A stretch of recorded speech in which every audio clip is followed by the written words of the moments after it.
જાફરાબાદ તાલુકાના લુણસાપુર ગામ નજીક કંપનીના સિક્યુરિટી ગાર્ડ ઉપર મોડી રાત્રે સિંહણે હુમલો કર્યો।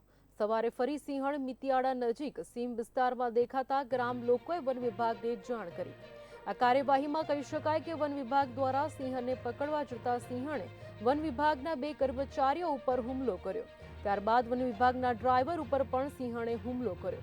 આ ઘટનામાં એક સાથે 3 વ્યક્તિ ઉપર હુમલો થતા વન વિભાગમાં દોડધામ મચી ગઈ। સિંહણને પકડવા વન વિભાગના કર્મચારીઓ અને ઓફિસરોએ સિંહણને કહી શકાય કે ટ્રેક્યુલાઇઝર ઇન્જેક્શન આપી બેભાન કરી હતી।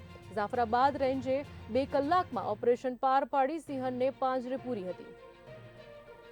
રાત્રિના તો સિન્ટેક્સમાં એક વ્યક્તિને જે સિક્યુરિટી ગાર્ડ હતા એમના પર એક સિંહણ દ્વારા હુમલો કરેલ। એને રાજુલા કાશીબા હોસ્પિટલમાં સારવાર અર્થે સ્ટાફ સાથે જઈ અને સારવાર કરાવી ઓલરેડી।